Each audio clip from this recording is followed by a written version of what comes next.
Good afternoon, all. Greetings, NHD teachers, NHD students, and friends of NHD.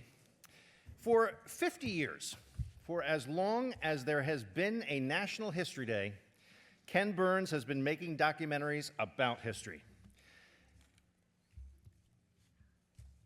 Since the Academy Award nominated Brooklyn Bridge in 1981, Ken has gone on to direct and produce some of the most acclaimed historical documentaries ever made, including the Civil War, baseball, jazz, the national parks, Prohibition, the Roosevelts, An Intimate History, the Vietnam War, country music, the US and the Holocaust, and most recently, the American Buffalo. Films coming along soon enough, Leonardo da Vinci, the American Revolution, and LBJ and the Great Society. The man is nonstop. Ken's films have been honored with dozens of major awards, including 17 Emmys, 2 Grammys, and 2 Oscar nominations. In 2008, he received a Lifetime Achievement Award from the Academy of Television Arts and Sciences. In 2022, he was inducted into the Television Academy Hall of Fame. Well, today we are honored. Please welcome Ken Burns.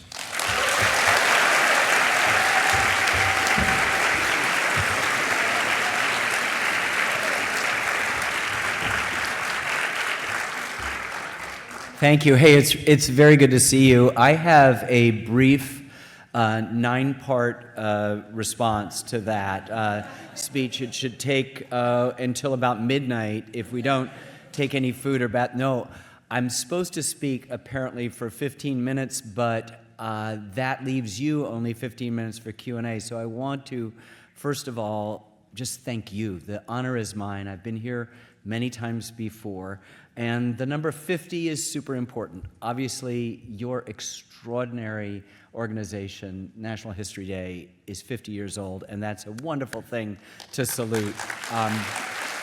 It's really great. 50 years ago, I was working on the first film that I had to make for somebody else. That is to say, I'd made a couple of other films in college and before that, but this was a film that I was delivering to Old Sturbridge Village on history.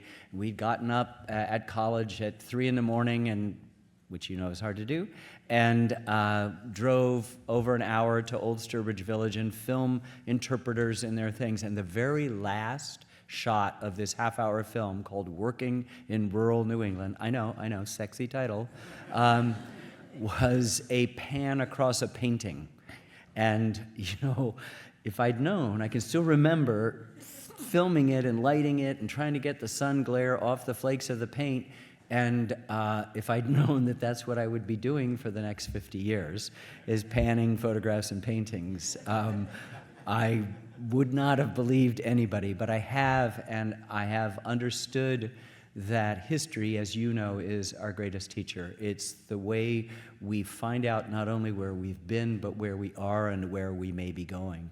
And we're at a particular time in our national life, our civic life, in which history is being manipulated. It's being asked not to talk about certain unpleasant things. It's being legislated out here. You can only say this, you can only say that. And so you all represent a kind of front line in all of the work that we're doing, where we are trying to tell a true, honest, complicated past that's unafraid of controversy and tragedy, but equally drawn to those stories and moments that suggest an abiding faith in the human spirit, and particularly the unique role this remarkable, but we also have to admit sometimes dysfunctional republic seems to play in the positive progress of mankind. So I am here to salute you. 50 years is also the length of the life of one of my dear colleagues who passed away in 2018 named Anne Harrington. And the Better Angels Society, which is a group which supports the work that we do and many other filmmakers, gives an award to some of you who bubble up with your extraordinary films called the Anne Harrington Award, and she passed away at 50. So today it's sort of the perfect convergence, and it was Anne who first brought me here, and it was several times to meet with you all and have a conversation and get excited about history. You know, I think that Lincoln gave what we'd call the State of the Union. It was an address to Congress in 1862 in the middle of the Civil War when things were really not going well for the Union. And he said, you know, we cannot escape history. The fiery trial through which we pass will light us down in honor or dishonor to the latest generation. And I think we can really understand exactly what he's talking about. All of you have been involved in projects that are asking you to understand and gain some perspective on our past so that you can deliver to the present a good story. That's the way people talk to one another, right? That's the way you really do it, where you listen to a story. When you argue, which is what, unfortunately, human beings, and particularly the adults around you, do more often than not, is that nothing is heard. And so I've been trying to emphasize that the word history is made up the word story plus high, which is a good way to begin a conversation and to listen to people. And if we tell stories, then we have the opportunity to perhaps affect something. The novelist Richard Powers says, "The best arguments in the world won't change a single person's point of view. The only thing that can do that is a good story." And we're always trying here to tell a good story, and I just absolutely salute what you do. I'm thrilled to be here. This is, I don't know how many times it's been. This is my third. It feels like 5. Maybe I snuck in and just watched one time. Anyway, I'm glad to be back. It's June. It's College Park, Maryland. It's all of you guys, and so I'd love you. There are 2 mics here, and there are people that are going to keep you from making some long speech, which I know you won't do, but I don't want anybody to be shy. I would really like you to come up, and we'll alternate. And because we're all in this together, please don't be shy. Come up and ask questions. I'm going to give some quick instructions before we start the Q&A portion. There you go. Ken has graciously agreed to shorten his remarks and hear from more students, which is very exciting. As you can see here, we have 2 NHD staff members who are coordinating the mics. So in just a moment, I'm going to ask students only, please, to come to the microphone. Your questions will be moderated by Sarah and Macy, and if they give you permission to ask the question to Ken, then you can ask, he'll respond, and then you can take your seat. And we'll go back and forth. You know, as you guys are getting the courage to come up, and please get it. It's 'cause there's nothing here except me. I have 4 daughters, and all of them make films, which is kind of exciting to me, although I never asked them to. I've had the great privilege for 50 years of making films about the U.S., but I've also made films about us. You understand?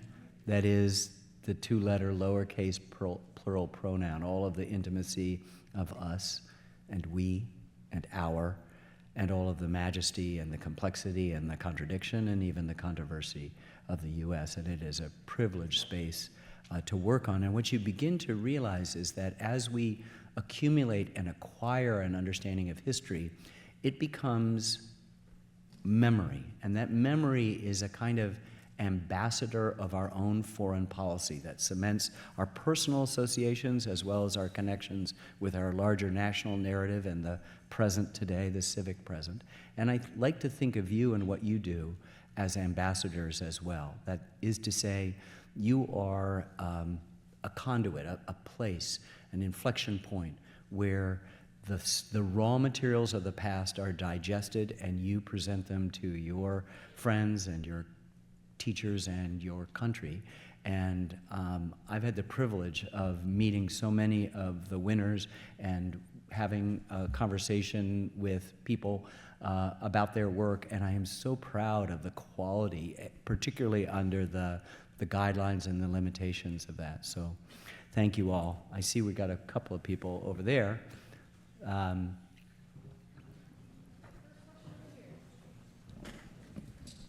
Oh, great. Unless you're taking this time to run to the bathroom. Okay, good, good. We've done it. We've broken the logjam. Thank you. Yeah, good. So My question is... Okay, everybody, we also have to do two things at once. I'm sorry. We have to pat our heads and rub our tummy. No, we have to respectfully listen to our colleagues and at the same time make our way without too much noise to the podium. Lightning round. My question is, you made documentaries through a variety of time periods. What are the biggest differences between more modern events when you have newspapers and TV, like the Vietnam War, and stuff like the Civil War, when it's more like diaries and maybe less sources? You know, those oral sources are essentially the same, the first-person voices, the letters, the journals. It might be emails now, texts, whatever it might be. I'm making a film on the American Revolution. It's the hardest thing I've ever done. It's 6 parts. It's 12 and a half hours. We had a little practice session a couple of films ago with Benjamin Franklin, which was 2 episodes, 4 hours, but it was about a single person. This has more than 250 different first-person voices to complement the narrator. But there are no photographs, unless any of you guys have come across a photograph from the Revolution. Please let me know. And so what you're now asking of a painting is sometimes stuff that a painting can't contain. So I like that within each project you sort of have to balance or rebalance. Some more modern things have almost no first-person voices because you're talking to witnesses. Some, like the Revolution, the only talking heads you have are historians who know it, and lots of first-person voices of people reading things. We got Paul Giamatti to read John Adams again. The poor guy is typecast for the rest of his life. This is off camera, of course, as we're looking at it. And Laura Linney read too, but I said, you don't have to do Abigail Adams. But we're working on it. In fact, I'm heading back home to New Hampshire because we're getting ready for a really important screening, and then I'm the scratch narrator, and then we invite in the real narrator once we're about 99% sure the script is, getting close. We'll still bring him back because we'll change everything. But I think it's more in the visual thing, how you're going to do it. And so we've been filming very impressionistically reenactments, which I don't do usually in films, in order to provide that extra thing that photographs aren't doing. So I'm very excited to share it with you next year, a year from the fall. Thank you. Your documentaries cover like a wide array of subjects, like animals, sports, music, paintings, wars especially. Which one is the most difficult to produce a documentary about? Telling a good story, as I think all of you know, is a really hard thing. And so I look at all of the films as if they're practice, right? Each film has to overcome literally millions of problems, but you just don't see them as pejorative, that problems are positive, friction to be overcome and understood. And so it's not one thing or the other. I can tell you that when we finished our Civil War series 34 years ago, I just said no more wars. It was really tough. In fact, the Confederate and Union soldiers, when they were in combat, said they'd seen the elephant, which was just, I guess, the most exotic thing. They'd experienced combat, and combat is like anything else. And I think we, in some ways, a second-generation PTSD from working on it. But then I heard that in 1999, that 1,000 veterans of World War II, American veterans, were dying each day. I mean, it's not that number now. It's way, way down. And that a lot of kids, your age, graduating from high school, thought we fought with the Germans against the Russians in the Second World War, when it is, of course, and everyone in this room knows it, the opposite, right? And so we decided to do that. And so then the sort of restraint was off, and before the ink was dry, before we locked the picture for a film that was shown in 2007, a 7-part film, I had already committed to Vietnam, which took 10 and a half years, and before Vietnam was done, I'd committed to doing American Revolution. It's tough, but it's interesting. Obviously, war brings out the worst in human beings, but it also brings out sometimes the best in human beings. And I'm not just talking about, I am talking about courage, but I'm talking about all sorts of forms of courage and of art and of expression, of words, all of those things that matter to the stuff we do. So each film is really just its own set of problems to practice. And I still feel like that. I'm, over 70, I've been doing this for 50 years, more than 50 years as a filmmaker, and I'm still practicing. Thank you.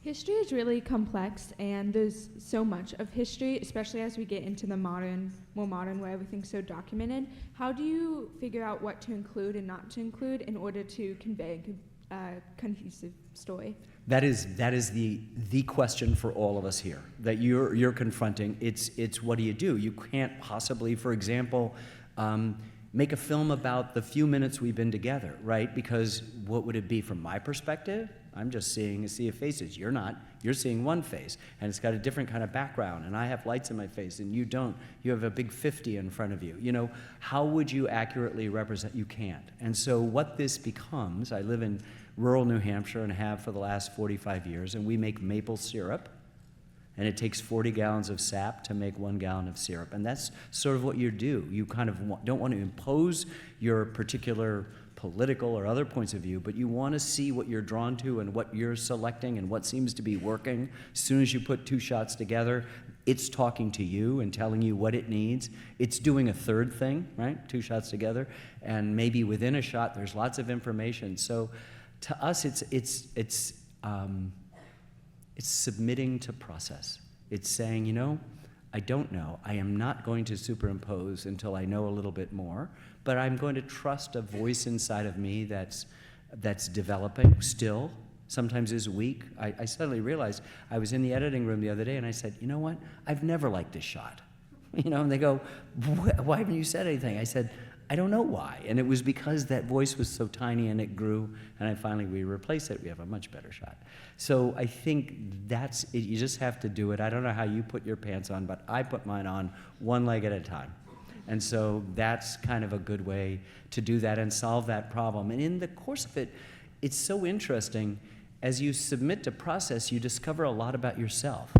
And you also discover what you're interested in, and I think each of you discovers what you think is important about the moment that you're trying to distill. So think about it as distilling. That makes liquor. So let's go back to maple syrup and just, you know, make maple syrup together, okay? Thank you. I'm not going to get to everybody. I'm really so sad. What advice would you give to a student who's been working on documentaries but wants to get better at it? Wants to get better at it? Yeah. I think you keep working. There's no real, you know, I learned one law from an old grizzly editor who did both feature films and documentaries, and he passed away a couple decades ago, but his name was Jerry Michaels, and he said, there's only one law in film, and this is coming from an editor, so you have to take it with a grain of salt. He goes, a shot lasts as long as it lasts. He's actually right. I have not found any more immutable law than that. Everything changes. It's being open. A lot of people are drawn to filmmaking. It has an apparent glamour. You guys already know it's a lot of work. It's a lot of work even to just look respectable or presentable, not just improving and getting better. So my feeling is being tougher on yourself than anybody else, being honest about whether you have something to say. It's no crime to see, you know, Socratic, know thyself. If this isn't for you, then it's not for you, and it's better to tend a garden or, you know, split the atom or whatever it is else that you're going to turn out to be good at. And then I think beyond that, and it's embedded in your question, which is perseverance. You know, there's many more filmmakers with good ideas or hopes and dreams of filmmaking than there are possible positions or monies to fund that film or whatever it might be. So you just have to show up and keep showing up and meet adversity, as I was saying, not as a problem, but as an inevitability. So good luck. Thank you. I'll see you when you're better, okay? How do you choose whether a topic is worth making a film on? You know, it's funny. I don't know. I don't know whether you come from a large school or a small school, but there's an analogy to the friends. Like at some point in my high school, I realized I could recognize everybody in my class. I knew the names. It was like several hundred. I knew the names of, half of them. About 60 were acquaintances. About 25 were friends. About 10 were an inner circle of friends. And 2 or 3 of those people I'm still friends with now. Right, 54, 55 years later, right?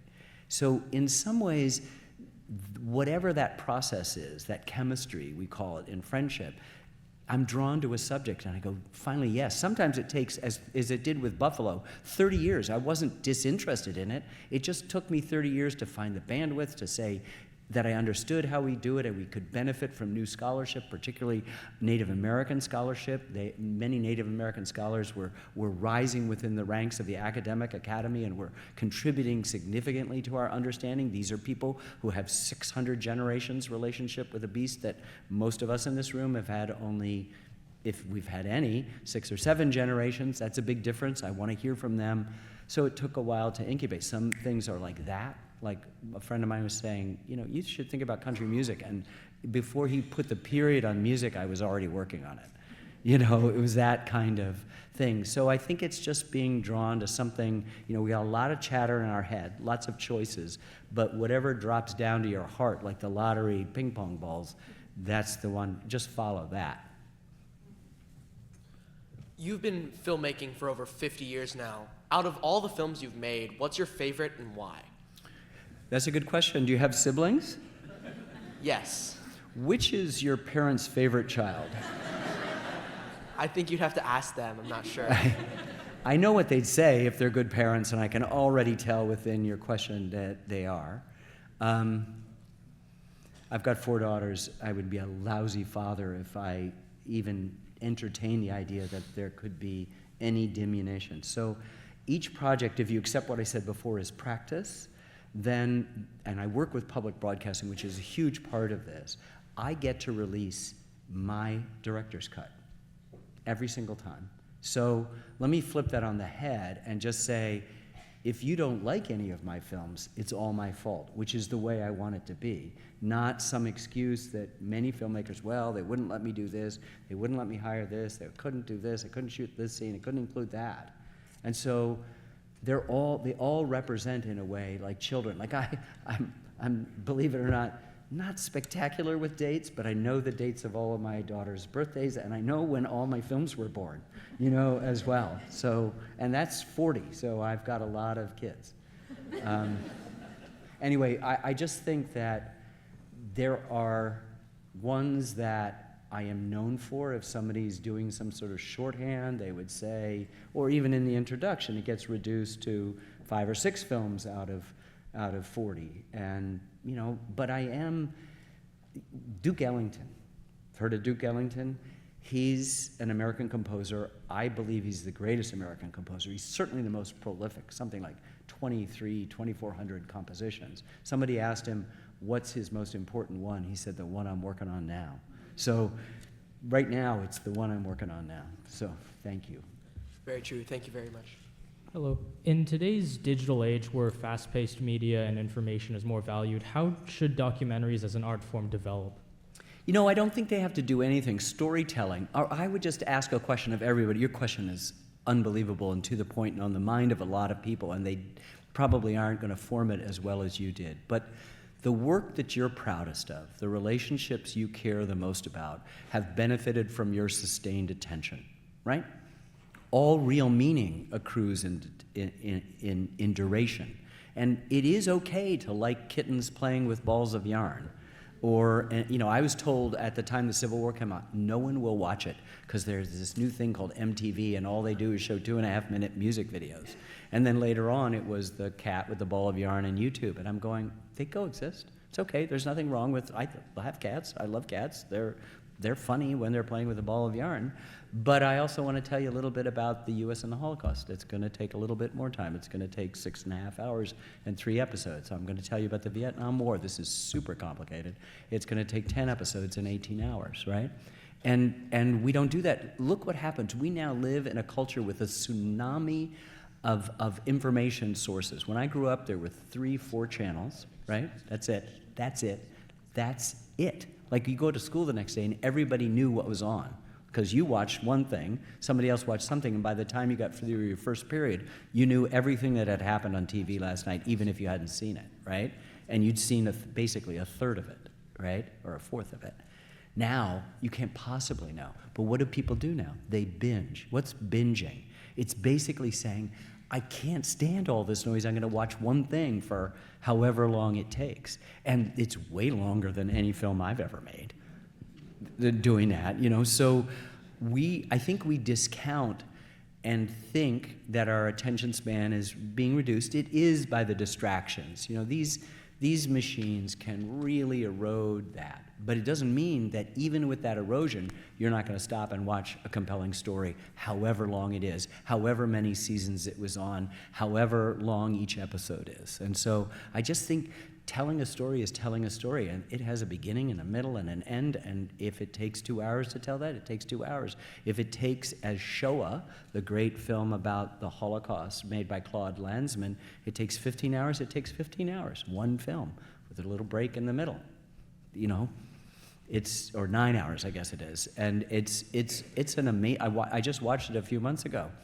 He said, when somebody said, couldn't you have edited it down? He said, no, every shot's right. And I looked at it, every shot is right. You know, it's difficult, it's not easy, it's not a cat with a ball of yarn, but thank you. All right, thank you.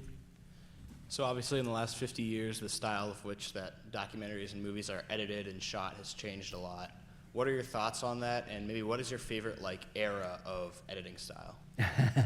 Well, there's a lot of romance that I like to brag about back in the analog days when we had 18 Steenbecks and 36 bins and 12 or 15 interns spending day and night reconstituting stuff, but you had to draw a fade out with grease pencil, meaning just approximate 2 lines converging. You had to do a dissolve, one line going to the cut and the other going the other direction and the other way, and you know, you couldn't see the lower thirds until you were done. It's funny, I waited 10 years past when most of my colleagues had switched to digital editing, and I did it because of those interns, because I realized they had, you know, for a while in the beginning of the 90s, it was a kind of a badge of honor to learn analog, even though whatever the hell that was, and then I suddenly realized towards the end of the 90s that these people wanted to be race car drivers, and I was asking them how to shoe a horse, teach them how to shoe a horse. And there was so we went to digital editing, but we didn't let go of film, shooting film itself, until another decade, when everybody had already long abandoned that. And that's because I didn't want the technological tail to wag the dog. You can see some films, you know what it's about, where they spend everything in the first couple of minutes and all the bells and whistles and everything, and then the last or the middle does not have the same attention. And I just want to give our big, you know, heavy duty, you know, technological title thing is to put a red line under some white type, you know? Woohoo! So, yeah. Hold on, fasten your seatbelts.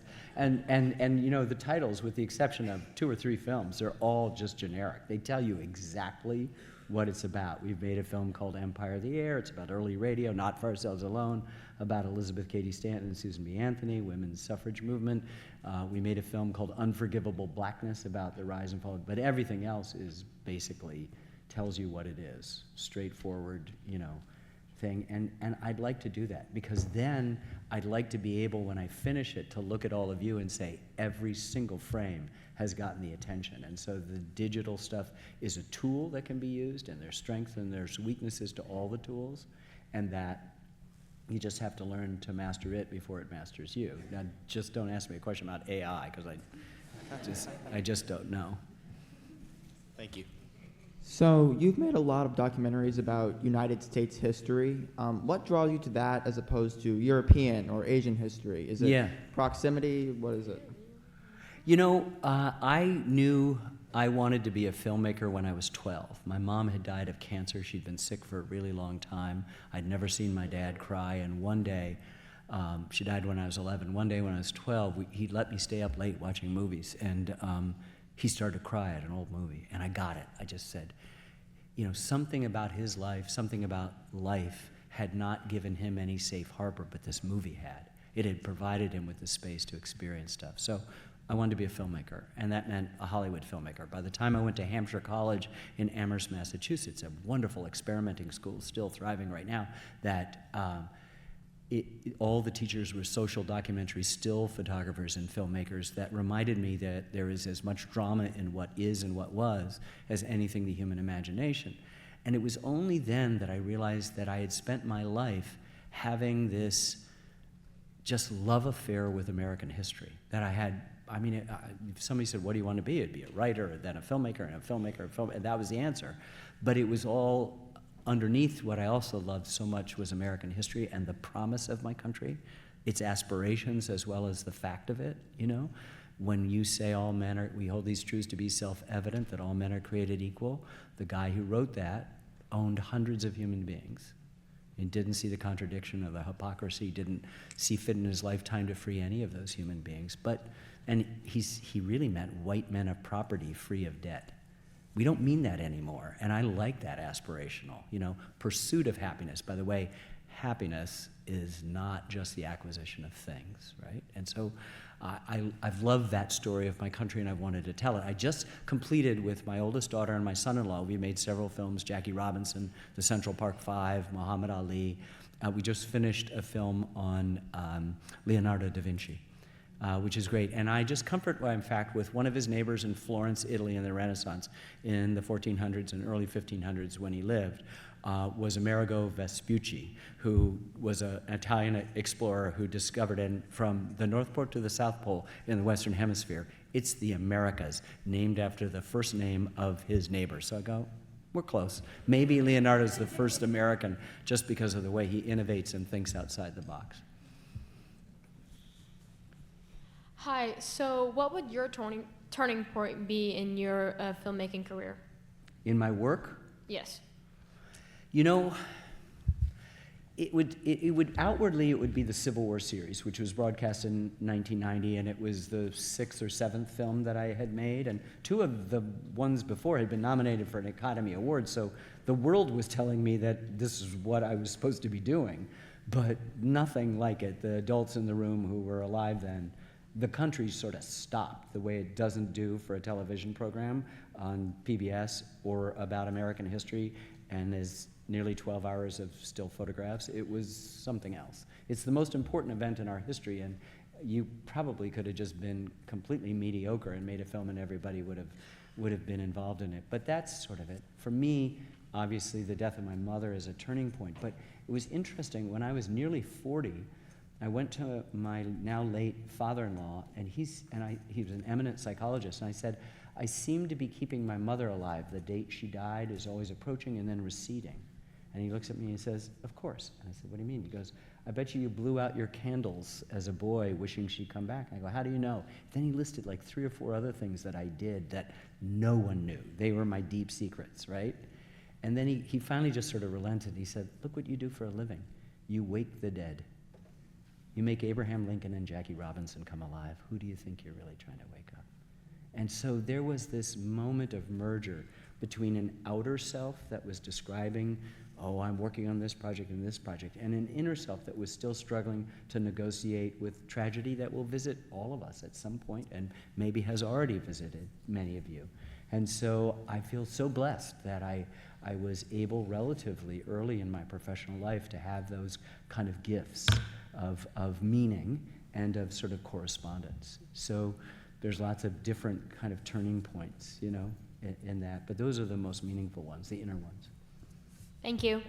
We have time for one more question from each side. That means everybody here is so happy. I'm so sorry. I would do this till the cows come home if I were permitted. Yes, okay. What is your advice to students who are doing research and making films on topics that might not be documented well in any sense? How do you research when you have to look at what isn't being mentioned and draw conclusions about a time period from that? Also, my teacher, Miss Abbott, loves you a lot, and she told me to tell you. Well, I love her, and we'll get to that later on.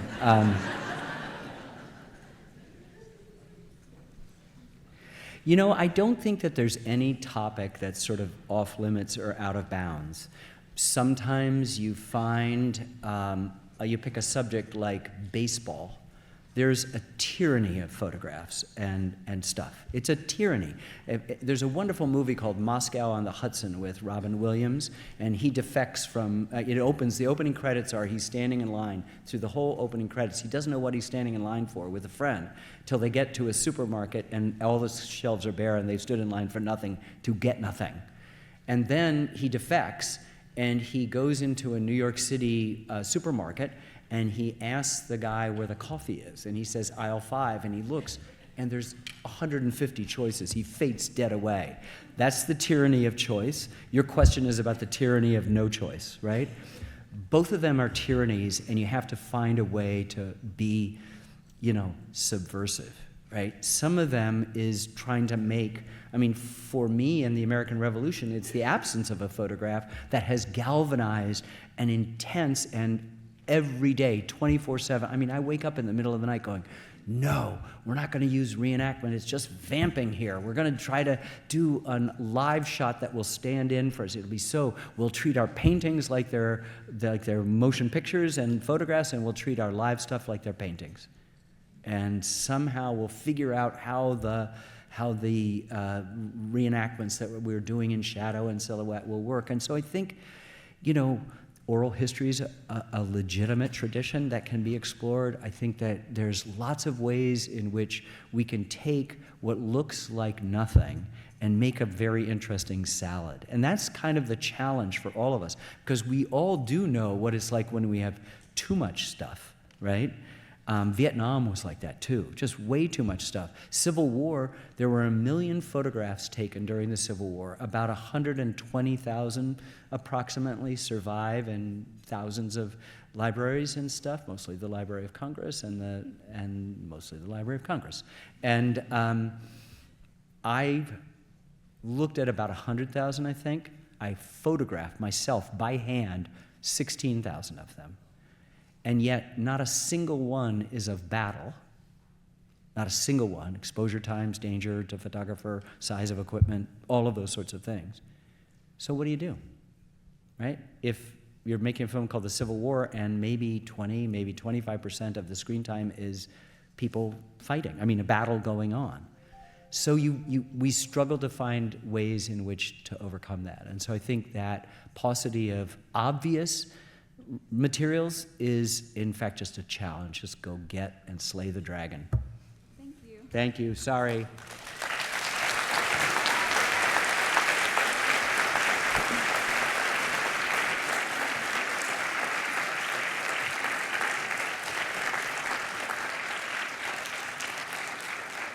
Before we have to move on, and I know it's a very short time that we had with Ken, and it's disappointing, and I know that the students, even though you didn't have until midnight to give a speech, I know that the students could be here until midnight asking you questions.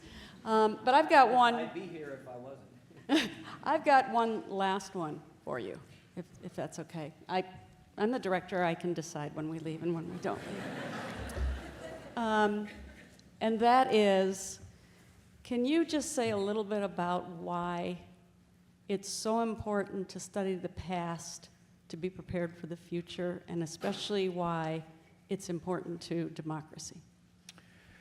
Thank you. In some ways, I started to say that in a very simple way. It's very direct, that if you don't know where you've been, you can't possibly know where you are or where you're going. I think for a democratic people, it's hugely important, because there's a moment in Thomas Jefferson, flawed human being, but the guy who wrote our catechism, and it's a beautiful thing. He says later on, all experience has shown that mankind are more disposed to suffer while evils are sufferable. He's about to list all the terrible things the king has done, but it's a wonderful phrase which I've spent a lot of my life trying to figure out exactly what it means. And what I think it means is that up until this point, this thing that was being invented, the United States of America, everyone was a subject. They were under authoritarian rule of some form, and that they were all collectively imagining something new, not subjects, but citizens. And that brought with it enormous responsibilities. We are more disposed to suffer while evils are sufferable. We know fascists, for example, in Italy were advertising that the trains ran on time, finally, and that was a good thing. And that we know that authoritarians or people with authoritarian leanings always suggest you just give up a little bit of control, most of you, and it'll be all right. My analogy about the US and us has another sort of follow-up, which is what I've understood is that there's only us, and there's no them. And the hallmark of authoritarianism and not democracy is to make a them of somebody, an easy enemy. And that happens all the time. It happens within democracies. But we're really obligated to sort of rethink what that idea of citizenship and equality. Louis Brandeis said that the highest political office in the land is that of the private citizen. And that entails a certain amount of civic understanding and activity and participation, but it also understands where you come from. And you guys are all really smart, but you've seen the footage of going out on the street with adults as well as kids. How many branches of government? No idea. Who's the vice president? No idea, right? Who's the, this? No idea. How many senators? No idea. How many the fundamental elemental aspects of our democracy are being whittled away, perhaps by some of the distractions and attention spans that we're talking about. But it is within the interests of some people to make sure that we are reverting somehow back into subjects or back into sort of a superstitious peasantry about stuff. And your job, our job, is to sort of say no, that we wish to be the bulwark against the entropy which is inevitable whenever you surrender your sovereign rights to anybody else.